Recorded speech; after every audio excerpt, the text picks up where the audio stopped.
Welcome to Football Geeks Pod. My guest tonight is a scribe with an eye for detail and a nose for a story. And his book, USA 94, The World Cup That Changed the Game, captures all the glamour and controversy of the tournament that really earmarked the competition as a marketable commodity. It gives me great pleasure to welcome tonight Matthew Evans. Hello, Matt. How are you, mate? You all right? Thanks, yeah. Thanks for having me on. Oh, good. Yeah, it's good to have you. This is, as we said in the prequel, we spoke before, this is one that really excites me because it was a great competition, wasn't it? It was one of the better ones of my lifetime. I think so, yeah. I think it's been quite an underrated World Cup over the years. Certainly here on the British Isles, I think because there was no home nations involved. I think a lot of British football fans sort of overlooked it in a way. But when I was writing the book, I put things on Twitter saying, if anyone got any memories or anything, standout things I need to cover in the book, get in touch. The amount of people that would reply and say, "Oh, nothing happened in that World Cup," or "I remember this and I remember that," and they'd list about 10 things. And I think, well, for a World Cup with not a lot happened in it, you just listed 10 things off the top of your head, But there was loads went on and off the pitch. I don't think there's been a World Cup like it since, really. No, yeah, there's and obviously all the glitz and glamour of it being hosted by a huge nation who before hadn't really had any kind of bearing on world football. So actually, let's explore the prequel to 1990 because you write about that in the book and about the USA and their kind of progression to the position of host. Would you like to go into that for us, Matt?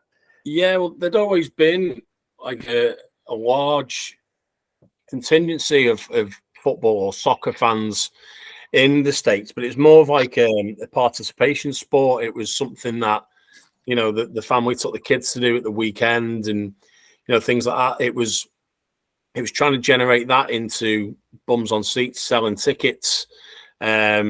So in '86, when it was originally going to be held in Colombia, they lost the rights to host the tournament, and US sent a delegation to try and secure hosting the World Cup.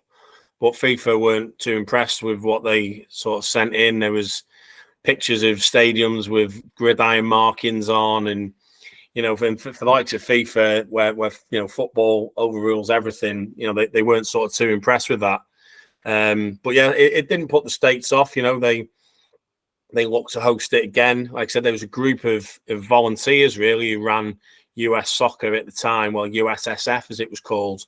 Like I said, for such a huge country that's known for its multi-billion-pound companies and all this, that for them just to be run by a bunch of guys who just like football and just did it for the love of the game, for them to actually secure the bid, that was probably, probably a book on its own, really. Yeah, and what they did have, obviously, it was a captive audience, a nation of millions. So they knew that they already virtually had the stadiums in place, and then they had the people there to fill the stadiums, and what with location, all the South American nations coming in would bring hordes and hordes of fans. So it was virtually a kind of guaranteed success, wasn't it?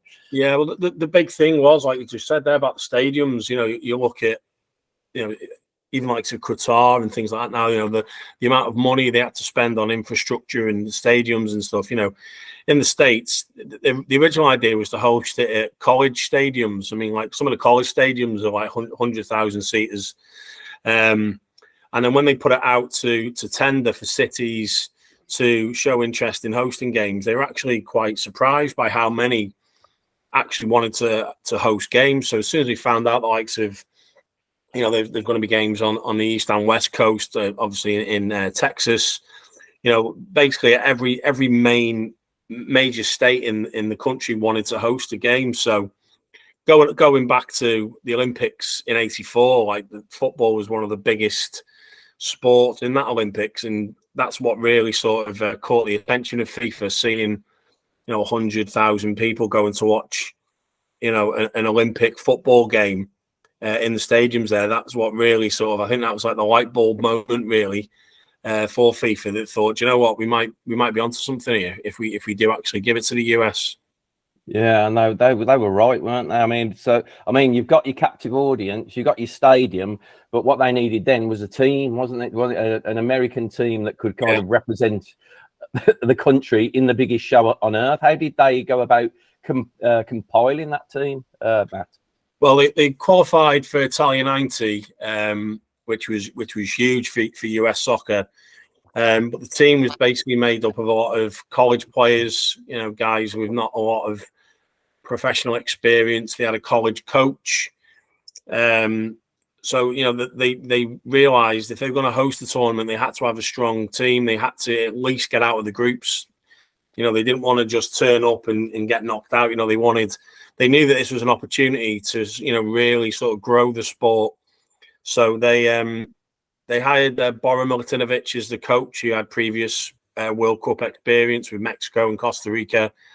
And they invested in a training camp in California, where basically the players just lived and breathed being part of a squad for like 18 months. And the likes of John Harkes and Eric Winalda, who played in Europe, they'd fly in and out and just take part in these camps. So, the likes of Alexi Lalas and players like that they were getting 50, 60, 70 caps before they'd even played, a professional game.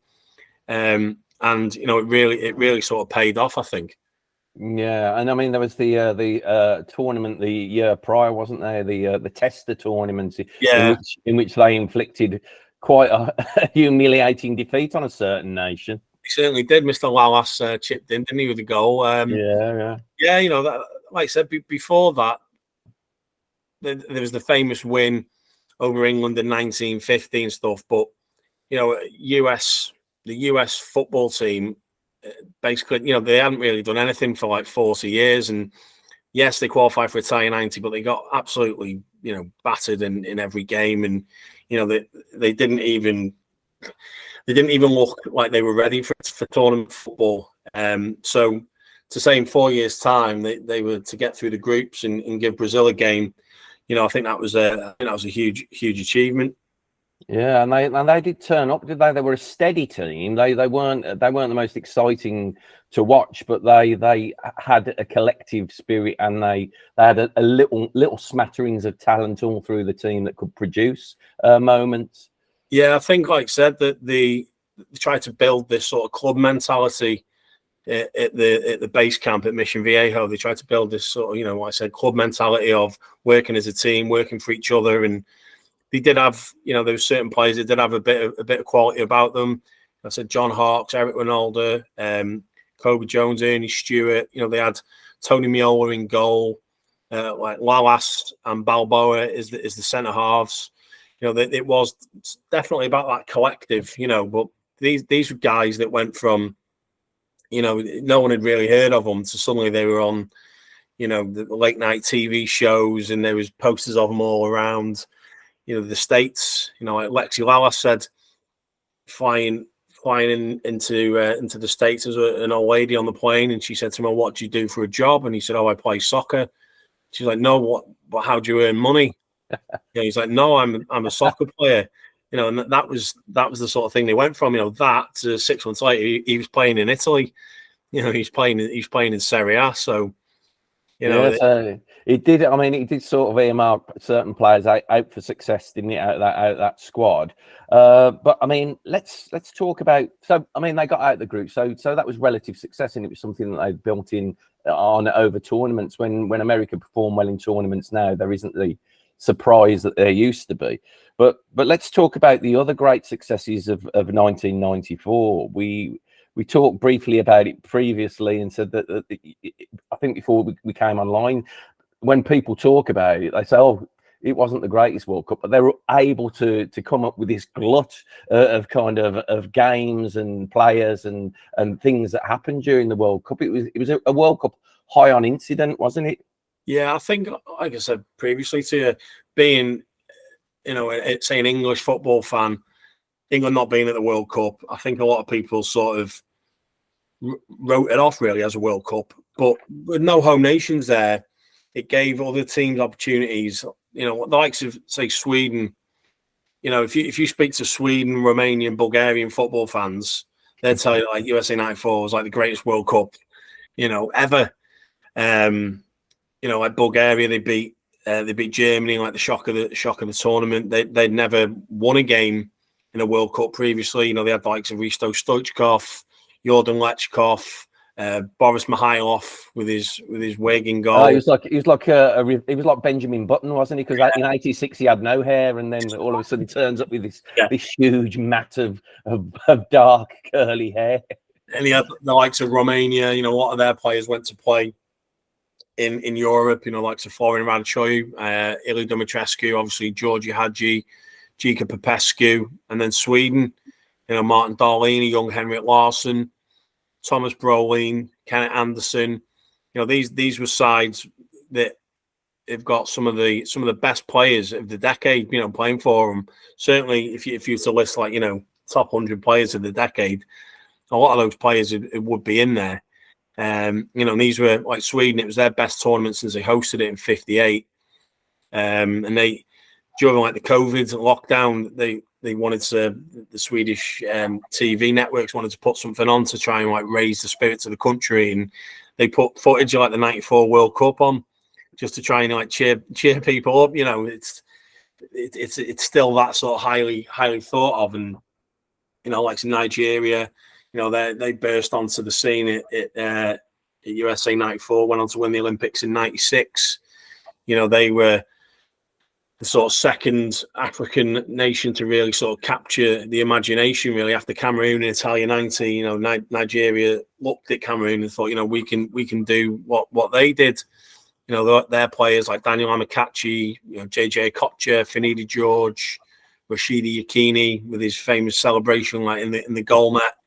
You know, these are all players new to a lot of, you know, football fans. But yeah, like I say, if you spoke to fans now and mentioned some of them names, you know, that people's eyes light up and, you know, they remember them. Yeah, I mean, that Nigeria, their opening game in the World Cup was one that really kind of captured the imagination for me, because they were playing Bulgaria, weren't they? And Bulgaria, they'd never won a game before, but Nigeria, after a slow start, absolutely tore them apart.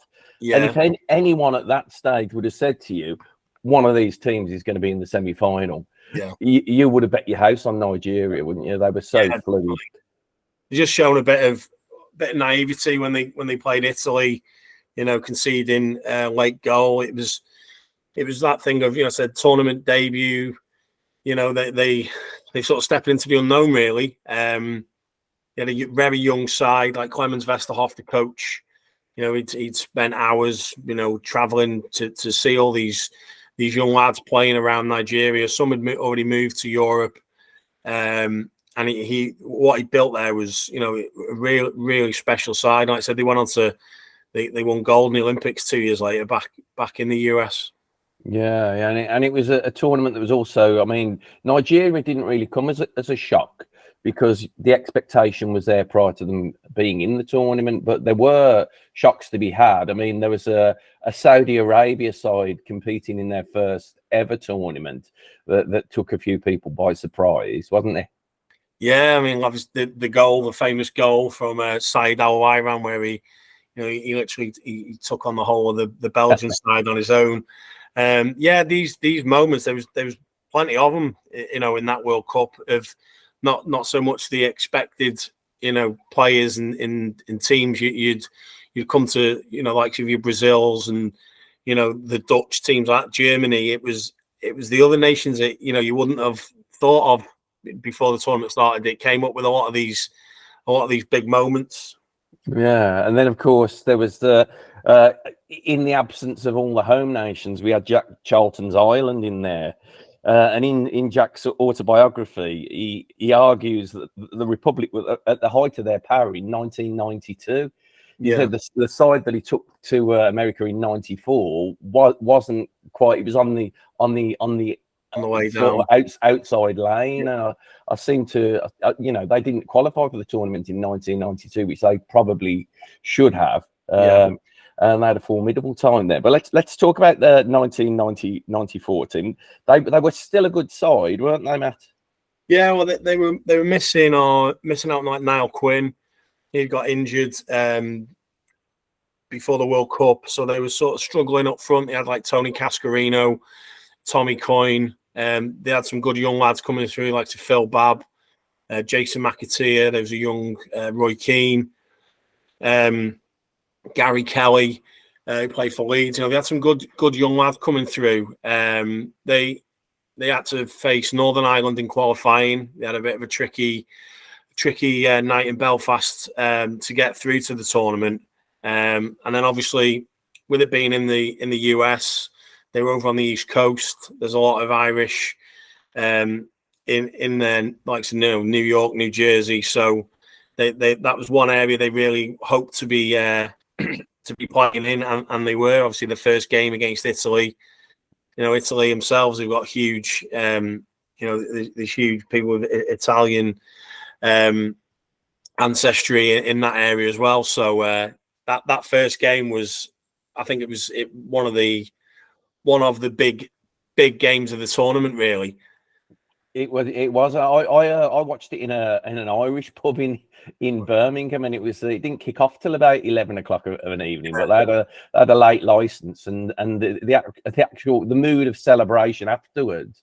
It's in a place in the city called Digbeth, and the whole of Digbeth was just a swim with Irish people at the full-time whistle, and that crazy, slightly slow motion Ray Houghton winner. Yeah. It was just like, hang on, is it? Let's go. And then it felt like it took about 10 seconds for it to go into the net, but it did, and that started them off on the right foot, didn't it? But they never quite recaptured the kind of essence of that performance throughout the tournament. I think Roy Keane said years later, he said our tournament was basically over after the Italy game. He said, we got to such a high so soon. He said, I think we were never gonna surpass that. There was obviously the Mexico game with Jack Charlton was obviously trying to make a sub, and Mr. Aldridge wasn't too happy with the officials, and Jack Charlton butted heads a few times that summer. With the water breaks, and I remember seeing like Steve Staunton stood in the lineup for the anthems with his white cap on, and the heat. When I wrote the book, I tried not to. I didn't want to go on and on about the heat and about the conditions they were playing in, but every person I spoke to mentioned how hot it was. Whether it was a journalist who was covering it, a player, a coach, every single person mentioned the heat and just how hot it was. For Ireland to play, they had to go and play in Orlando. Like it's 12 noon kickoff. It doesn't even bear thinking about, really. No, and against the Mexicans as well, who are attuned to that kind of weather. Yeah, all you could see was a gaggle of red-cheeked Irishmen kind of running around the field and struggling. Yeah, well, I mean, like today, a lot of players, like Mexican players, would be dotted around the world playing in all sort of different climates, but then a lot of them were home based, and they were used to playing in these conditions. Whereas obviously, like your John Sheridans and people like that were used to playing, over here. So it must have been a huge shock to the system for the Irish lads. Yeah, a slightly kind of a slightly porcine Ray Houghton waddling around midfield, breathing out of somewhere where you don't normally breathe out of. That's like Tommy Coyne, like collapsing because he drank too much water. He took too much water on board too quickly, and he'd collapse, and he was on a drip on the plane, and all things like this. It was. But yeah, like I said, the likes of like Ray Houghton, Andy Townsend, these are all guys who went on to, like Ray Houghton had already had a good, good career to that point. But Andy Townsend went on to have a decent career in the Premier League. I said Steve Staunton, obviously Roy Keane, and like I said, the young guys coming through, McAteer and Babb, players like that got huge experience that summer. Yeah, yeah. And amongst the heights, we can't sort of go past that without talking about some of the lows of USA A94, and the two incidents that kind of that included the two South American nations. Do you want to go into a little bit of detail about those? Yeah, well, like Colombia, they were one of the pre-tournament favourites. They'd smashed Argentina in qualifying 5-0, and that really sort of made people sit up and take notice. Really, that these could go on to cause quite a few not upsets, but they weren't like an established name in World Cup circles. But they were going into the World Cup as one of the most highly rated South American sides. But it was just a disaster, really, from the minute they arrived. The Colombian FA, it literally ran them into the ground with these money spinning friendlies, trying to sort of build on this attention they'd got from the Argentina win. Jetting them all around the world, playing these money spinning games. They were selling packages to fans. Fans could actually stay in the same hotel as the players, which, if you think about it, it's just absolute madness. Imagine something like that happening today. It's just not going to happen. They didn't have René Higuita. He was otherwise engaged, shall we say. And there was obviously all these stories of, Pablo Escobar and the cartels had a say over team selection, and the players had apparently gone to meet him and sorted out bonuses and and all things like this. This is obviously all stuff that's going on behind the scenes that your everyday football fan wouldn't know was going on. So when Pele's sitting there giving them the kiss of death by saying he thinks they're going to win it, a lot of fans thought they were expecting huge things from them. But they just didn't really. They probably looked their best in the last group game, almost as if like when the pressure was off them. Yeah, they getting death threats. They received death threats at the team hotel before the USA game. Tino Asprilla was saying they were stood in the lineup for the anthems, and he said I was looking around, expecting to see like a sniper on top of one of the stands, and all things like this. There was all stuff going on at home. Like Pablo Escobar had died late '93, so there was sort of like a power vacuum back home in Colombia. It was rife with violence. There was all sorts of stuff going on back home, and these players were expected to go out there and perform to their best, and unfortunately they weren't able to do that. And then obviously Andres Escobar scored the own goal against the States, and I don't think we'll ever truly know what happened that night. But by all accounts, he paid the price with his life. When he returned back home. Yeah, I mean, football pales into complete insignificance when that happens, doesn't it? And a very, very sad and sobering story, and it kind of marred that. It leaves its stain on World Cup football, doesn't it? I mean, like the tournament was still going on. We're just going into the knockout stages when it happened.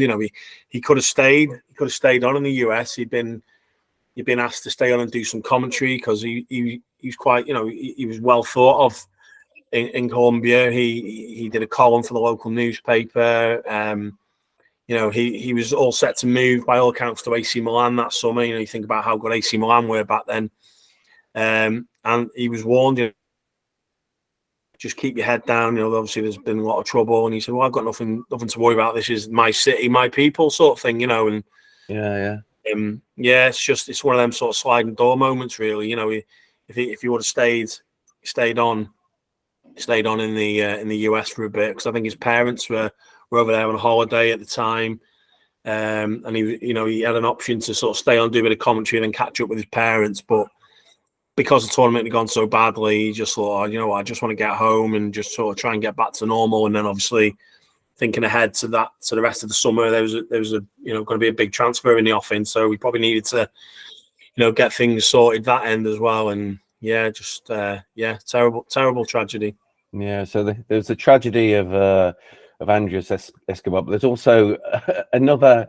Would you consider it a tragedy? It was certainly a kind of one of those light bulb moments in the tournament regarding somebody who's very famous within World Cup history. Do you want to talk us through a certain El Diego? Yeah.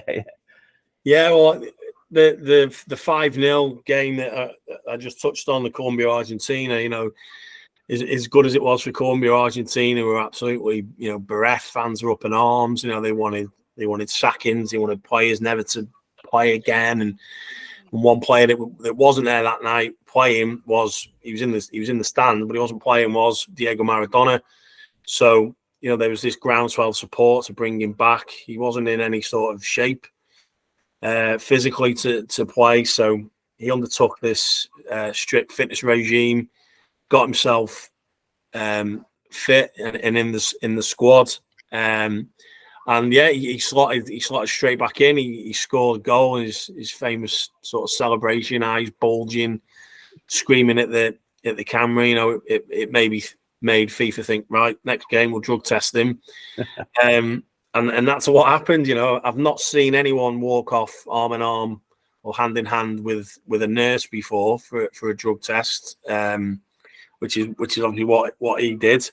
He didn't have a care in the world as he walked off. He was blowing kisses to the crowd and waving, and then a couple of days later, the results come back that he'd failed the drug test. He declared his innocence up until his dying day. He thought there was dark forces at play, that FIFA were trying to, that FIFA had sort of rigged it, that he'd failed the test and stuff. But yeah, Argentina just sort of fell apart without him, really. He stayed on in the US and did some commentary. He'd be sat up in the commentary box while Argentina were getting beaten, getting knocked out. It was, they didn't seem the same team without him, obviously, in such a sad end to his World Cup story, really. Because certainly in '86, where it was his World Cup, to 8 years later, he was leaving under controversial circumstances. Yeah, I think he's the player in World Cup history with the most mixed moments in 3 World Cups where it didn't quite go right, but there were those kind of splashings of brilliance, and then the one World Cup in '86, obviously. But looking at that goal against Greece in the opening game and that celebration, it is one of those hindsight moments where you look and you think, yeah, he probably did, didn't he? He probably did. He probably did. He claimed he'd had a cold, and he'd took like a cold remedy or something, but he had like a team. He had a team of people around him, that he'd worked with to get his fitness for the tournament. So, I think he put too much trust in them, I think. But yeah, like I say, it's just a sad end to his World Cup story. It was. So let's go into, 2 significant sides who took their place amongst the teams in the tournament. We had we had Germany, who were coming off the back of their World Cup win in 1990. What shape were their team in going into the tournament? Well, they were quite an aging side. They'd reunified. They were now Germany as opposed to West Germany. The only East German player of note was Matthias Sammer, but they still had like some Mateus. He was playing more of like a libero role. There was Rudi Voller, Jurgen Klinsmann. He was probably the big sort of bright spot for them, scoring a few good goals. But yeah, quite an aging side, really. They had their own controversial moments where Stefan Effenberg was sent home after decking the V's at the German fans who were berating him as he left the pitch. I spoke to Rainer Bonhoff, and he said, we gave him the opportunity. We said, you can apologise and you'll be able to stay. And he said, no, I'm not apologising. So, off he went. But yeah, they obviously got beat by Bulgaria. Obviously, Jordan Lechkov with that header. But when you look back at it, he was being marked by Thomas Haslow, who's probably the smallest player on the pitch. So yeah, it was like a huge shock for the reigning champions to go out, and there was calls for Bertie Vogts, to get the sack. The German FA stuck with him, and obviously Euro '96. They was rewarded. They won the Euros. Just 2 years later. They looked like they were heading towards maybe a decade of irrelevance, but they soon turned it around. Yeah, I think you could see in the two games, especially against South Korea and the one against Belgium in the round before the Bulgaria side, they were a team that were starting strongly, but the age was showing towards the end of every game. They looked kind of slack and they were slowing down. Yeah. And those 2 goals against Bulgaria in a short period of time were kind of, that was the product of that kind of aging kind of team. And again, like I said, I didn't want to keep banging on about the heat and the conditions, but if you've got an aging squad that are playing in sweltering conditions against a team of younger players who like to move the ball around, they are gonna slacken off towards the end of games, And I think with Germany, it was that aging squad. It was the conditions. It was just. Yeah, just something just didn't sort of sit right with them that tournament. They weren't their usual selves. Yeah. And then we had the kind of the new Brazil coming off the back of disaster in 1990, being knocked out relatively early doors for them, at least against Argentina. But they came into the tournament, and I mean, where does that Brazil team sit within the kind of pantheon of great Brazil sides? Well, I think it all depends on how you sort of view football. Like, the Brazilian way of viewing football is, it's a romantic view of playing football the right way. But what you got to remember is, they've been 24 years without winning a World Cup. The pressure was mounting every World Cup. It's been 16 years, it's been 20 years, it's 24 years. They had arguably one of the greatest sides to grace a World Cup. In '82, couldn't get the job done. With all these players, your Socrates, Falcao's, your Zicos, all these players, they couldn't get the job done. And then like Carlos Alberto Pereira, he realised that if we are going to win the World Cup, we can't just go out there and play the Brazilian way. We have got to be a bit more European, in our outlook. Really, He's still stuck with some traditions of Brazilian football. They got the width from the fullbacks, played a 4-4-2, although it was more of like a 4-2-2-2.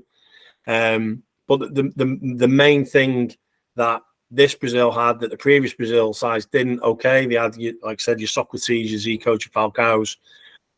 They didn't have like a Romario. They didn't have someone who could just get the ball in the net, in the blink of an eye. He makes a run, ball finds him, and it's there, and it's a goal. If those Brazilian sides would have had a striker of that ilk, they would have won a lot more World Cups than they already have. But they were the likes of Dunga in midfield. He back home, Brazilian press were. He's not Brazilian football. He's because they weren't used to. They wanted flair players. They weren't used to someone who just break play up and give it. So they were down to like the 5th and 6th choice centre halves by the time that the tournament had kicked off. They lost so many through injury. I think they've gone to previous tournaments, 82, 86, and 90 with sort of high expectations. I think 94. There was pressure from Brazil, but I think there wasn't that many expectations from anyone else that they'd seen what Brazil had failed to do in the previous World Cups, and I think a lot of people are expecting it to happen again. Yeah. I mean, you've alluded to the fact that the 1982 team didn't have a forward like Romario. There was Bebeto as well, obviously, but Romario is what you call them more naturally gifted. But the 1982 team didn't have a player like Dunga either. If they would have either had either of those type of players, it might have been a completely different story in '82 as well. So yeah, they were very European. They were pragmatic, but in the end, it turned out okay, didn't it, for them? Yeah, I mean, they did score some, still scored some great goals. I mean, the game against the Netherlands, especially, that was one of the games of the tournament. If you see Romario's goal, he just sort of, ball comes in and he catches it on the volley, literally like not even a yard high off the ground, and it's just such an exquisite finish. You watch it back, you watch it in like slow motion, you sort of see the technique on him. And then even like to Branco's free kick, he'd been written off before the tournament. He's overweight.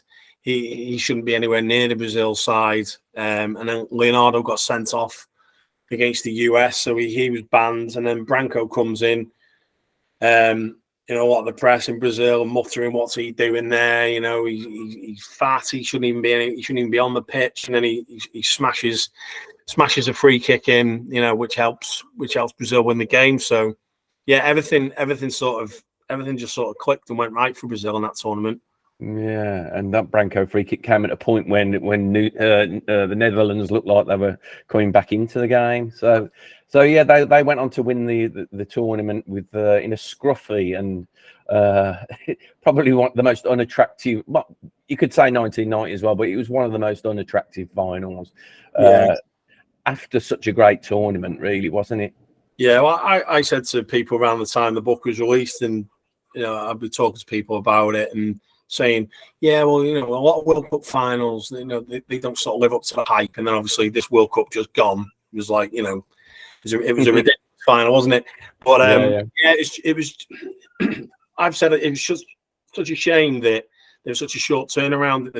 If they could have just give it another few more days, let the players have a few more days rest, and if it had been played at a different time, I think we might have seen a completely different game. But I spoke to Alan Rothenberg, who organised the World Cup, and he said, we had 30 days.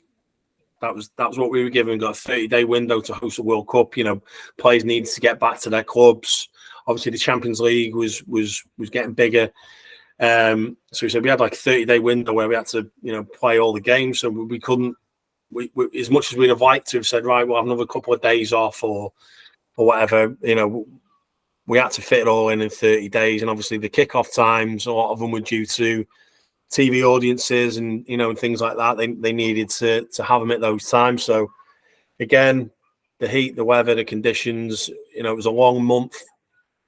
A lot of key players were carrying knocks, Baggio for Italy, it was touch and go whether he was even going to play.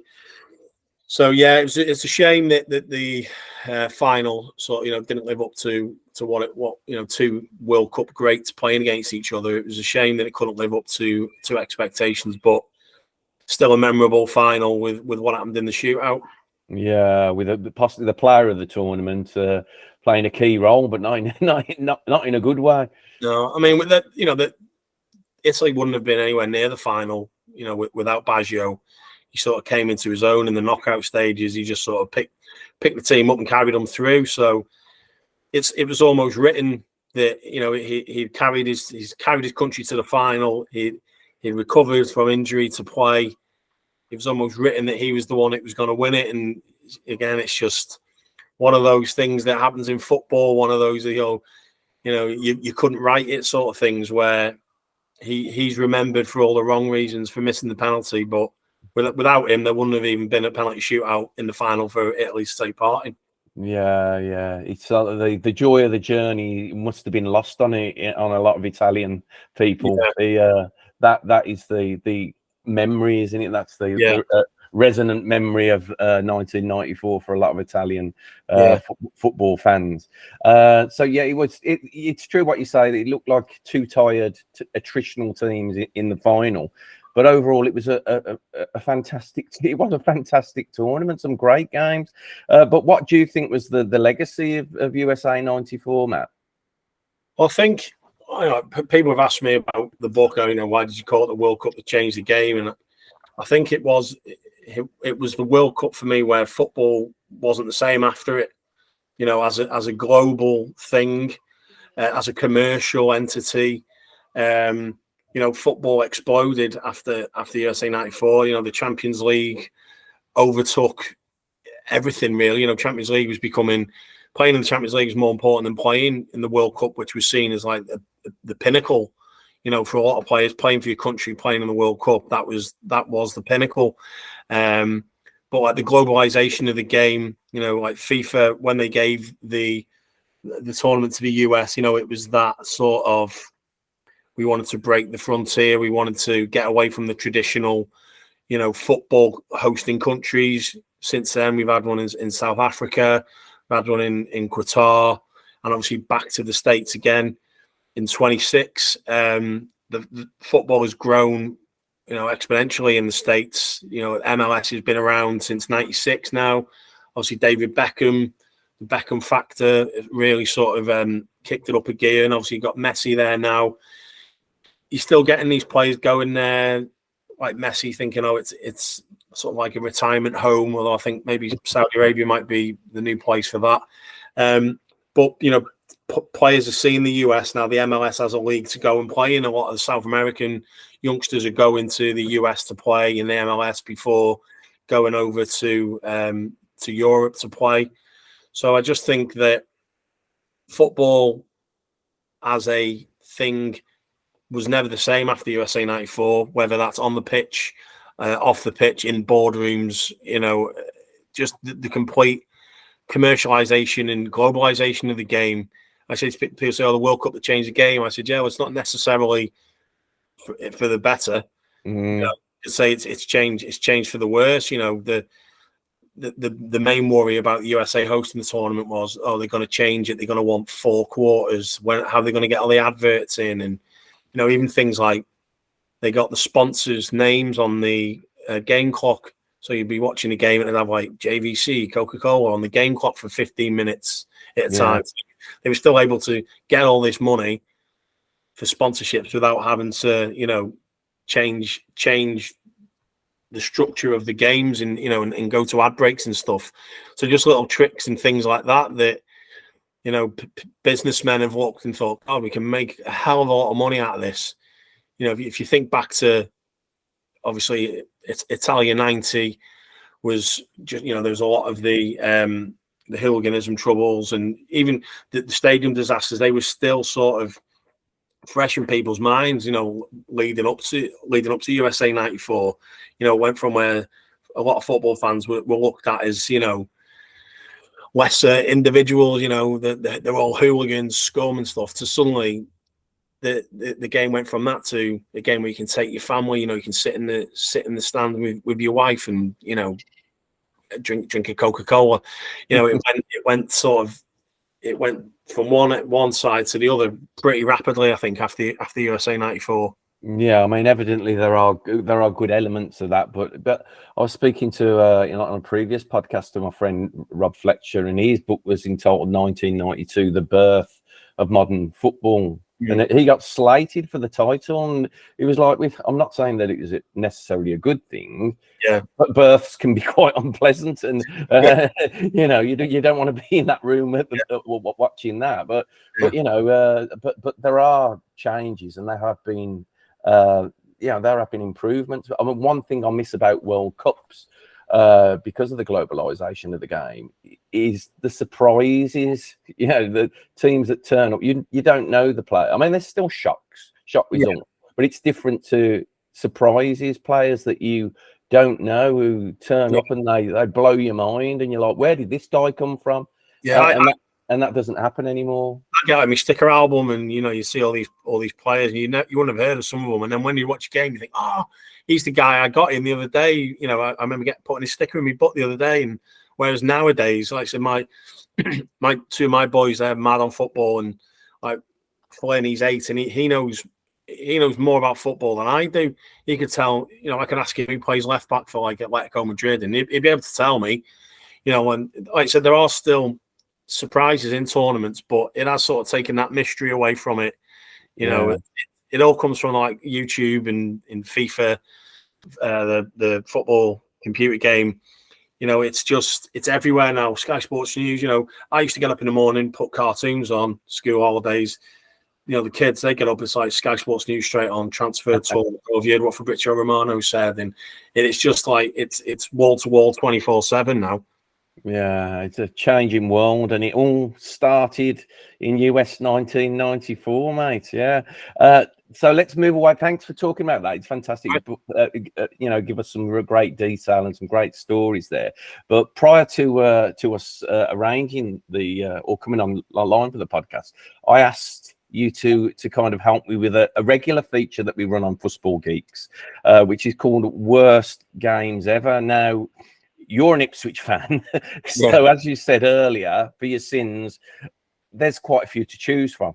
Yeah. But you've had to narrow it down to 3. So would you like to talk us through those 3, Matt? Yeah, well, like I said, there was quite a few to choose from. I had to go and sit in a dark room to really sort of try and sort of focus on the 3. 2, I chose particularly because I was there for them. 1, I wasn't there for, but it's got to be mentioned. So the first one was we played Wrexham in the FA Cup. 1995, we were down the bottom of the Premier League. I live in North Wales. I live like about 15 miles away from Wrexham. My dad has been a Wrexham fan since the 1960s. I spent many of my formative years stood on the Kop at the racecourse. And then for my sins, chose Ipswich is my team. Wrexham and my dad's team, Ipswich is my team. And so when they played each other, it was like, right, want to get to watch with me dad. I had to go on the Wrexham end. And we were Premier League. They were the old Division 4. And they beat us 2-1. It's just, to be fair to me dad, he didn't rub it in too much, to be fair to him. But just going into school on the Monday, it was just horrendous. Because I think with the FA Cup, certainly back then, it was in the days before, you'd rest loads of players. You played your first team, and there was always that one team, the one upset who'd be on the main game on Match of the Day. They'd be on the back of the newspaper on the Sunday, the big upset. And you just hoped it would never be your team. And unfortunately, that Saturday, that was the first time I'd seen Ipswich in the flesh. Not the best of starts. I stood on the Kop with like 6,000 Wrexham fans all cheering. I'm just there like my head in my hands. The second game was from the same season, where we lost to Man United 9-0.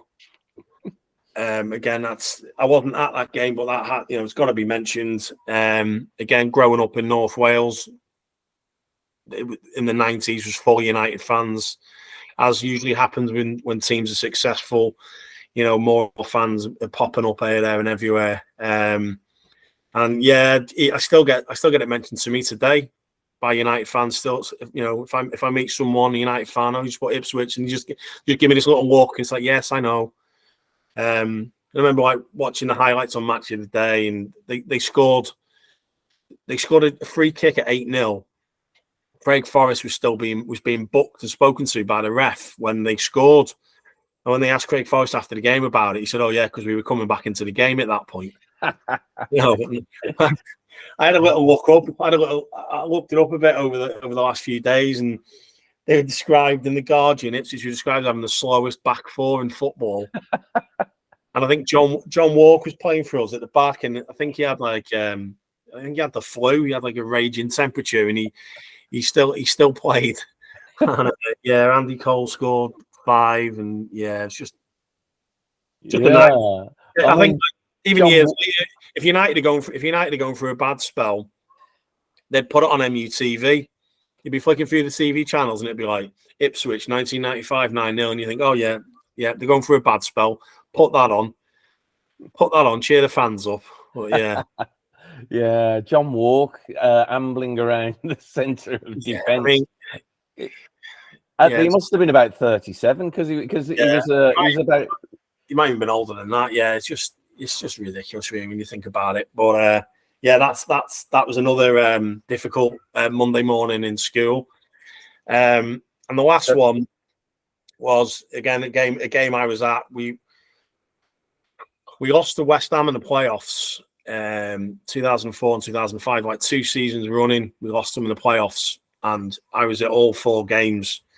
And I was trying to figure out which was the worst, which was the worst one. And I think, like, the second time we played them, we'd just missed out on automatic promotion. We finished 3rd, and West Ham was 6th. Bobby Zamora scored 2, beat us, and then he scored again in the final, and they got promoted, so that was pretty bad. But I just remember the year before, we'd beat them at our place, and then we went to Upton Park, and we lost 2-0. Matthew Everington scored, and Christian Daly scored. He managed to, like, pick himself up off the floor after basically the ball hit him in the bollocks, basically, and he got up and managed to toed it in, and then dropped back to the floor again. And just remember things like Alan Pardew jumping in the crowd, wearing, like, he had this T-shirt on which said something like "more than a football club" in all this, and it's just that feeling after a playoff defeat of just when you followed your team all season home and away, just getting in the car and driving home and thinking, that's it. That's it. You know, if it happens during the season, you know, you finish 8th and 9th. It's like a gradual thing, isn't it? Yeah. With a playoff, just to have that, it's immediacy of, that's it. All that traveling, all those games, everything you've put into it over the last 9 months is just ended. And then I said we went there the season after, and it happened again. Oh dear. I feel your pain, mate. I'm a Birmingham City fan, as I say. We've had our kind of a catalogue of playoff misery, penalty losses against Preston and Watford, and it's a horrible way to lose. But then you get that small chink of gold at the end of the rainbow where we won on penalties in our playoff final against Norwich. So we spoke about it earlier, didn't we? We said like 80% of a football fan's life is maybe even more spent in abject kind of despair. And we support those kind of clubs, unfortunately. Yeah. It's character building, you know. It is, yeah. I think it'd be such a strange way to be a football fan if your team was just winning all the time. It'd be that there's that cliche of, you know, it makes the good times sweeter, but it is true. You know, when, like, we got promoted last season, and, you know, people said, "Oh well, you've only got promoted from League One to the Championship." It's like, it doesn't matter. The last time we got promoted was like 20 years ago. You know, this could be another 20 years before it happens again. You know, I'll be in my 60s then. So, you know, you've got to enjoy it when you can. You know. Of course, you can take your joy whilst you can get it. So here, let's hope that Ipswich have a good season this year. They haven't started off too bad, have they? Yeah, 1-2, played 2-1-2, top of the league. Fabulous. Excellent. So, that's amazing. All we got to do is win the next 44 games and we'll be up. Record breakers. That'd be fantastic. Matt, thank you for speaking to me. It's been absolutely fabulous chatting with you, mate. So, guys, thanks for tuning in. Join us next time on Football Geeks for more fabulous guests with great stories to tell. See you next time.